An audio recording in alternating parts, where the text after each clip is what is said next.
Drama serial मोहरा की आने वाली नेक्स्ट एपिसोड बहुत ही ज़्यादा ज़बरदस्त होने वाली है। जैसे कि अलीज़ा की दोस्त आ चुकी है और अलीज़ा ने अपनी दोस्त को सारी कहानी बता दी है। दोस्त ने अलीज़ा को मशवरा दिया है कि तुम्हें एफआईआर दर्ज करना चाहिए था, लेकिन अलीज़ा ने कहा कि उसका कोई फ़ायदा ना होता। उसके बाद वो अलीज़ा को कह दी कि तुम एक जॉब करना शुरू कर दो और ये सारी किसी को बुला दो। इसके बाद अलीज़ा एक जॉब को ज्वाइन कर देगी। अलीज़ा जैसे ही पहले दिन जॉब पर जाएगी तो उसकी पहली मुलाकात हमजा से हो जाएगी और वो हमजा से टकराएगी और हमजा अलीज़ा को देखकर काफ़ी ज़्यादा हैरान रह जाएगा। जिस तरीके से वो अलीज़ा को ढूंढ रहा था वो अब खुद उसके सामने आ चुकी होगी और यहाँ पर हमजा को ये भी पता चल जाएगा कि अलीज़ा की कोई शादी नहीं हुई बल्कि उसके रिश्ता टूट चुकी है। अलीज़ा और हमजा तो पहले से ही एक दूसरे को जानते थे, लेकिन वहाँ पर सिकंदर एक नई लड़की को देखकर उसे तंग करना शुरू कर देगा। लेकिन अलीज़ा सिकंदर को जरा भी लिफ्ट करने वाली नहीं होगी। अलीज़ा यहाँ पर इस मकसद के लिए आई हुई है कि वो सिकंदर को बर्बाद कर सके। सिकंदर बार बार अलीज़ा को तंग करने की कोशिश कर रहा होगा। अलीज़ा तो पहले बहुत ज्यादा दिल में खौफ ले लेगी। जिस तरीके से सिकंदर का बिहेवियर होगा ये देखकर अलीज़ा बहुत ज्यादा और दिल में खौफ ज़्यादा हो जाएगी। लेकिन जब अलीज़ा को अपना मकसद याद आएगा कि वो यहाँ पर किस मकसद के लिए आई है, जहाँ पर सिकंदर अलीज़ा की तरफ हाथ बढ़ाएगा तो वो उसका हाथ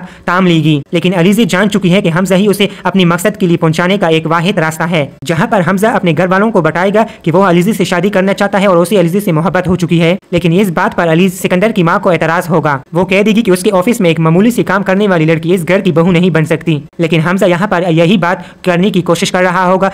अलीज़ा का हाथ थाम लेगा तो वो एक मामूली सी लड़की नहीं रह पाएगी। यहाँ तक कि हमजा इस तरीके से अलीज़ा की मोहब्बत में पागल हो जाएगा कि उसका बाप यही फैसला कर लेगा कि उसकी शादी अलीज़ा से ही करवा देगी और हमदानी अपनी बहू अलीज़ा को ही बनाकर ले आएंगे। जिसके बाद अलीज़ा उनके बहू बनकर इनके घर आएगी तो सबसे पहले उसकी अलीज़ा का तारुफ करवाएंगे और कहेंगे अब ये इस घर की बहू है और इसकी इतनी इज्जत की जाएगी जैसे एक बहू की होती है। लेकिन अलीज़ा की सास अब यहाँ पर अलीज़ा को जीने नहीं देगी। लेकिन अलीज़ा भी एक बहुत बड़ी प्लान के तहत यहाँ पर आई है और अब अलीज़ा और उसकी सास का मुकाबला शुरू हो जाएगा। वीडियो कैसे लगी? वीडियो को लाइक करें, शेयर करें, चैनल को सब्सक्राइब कर ले। शुक्रिया।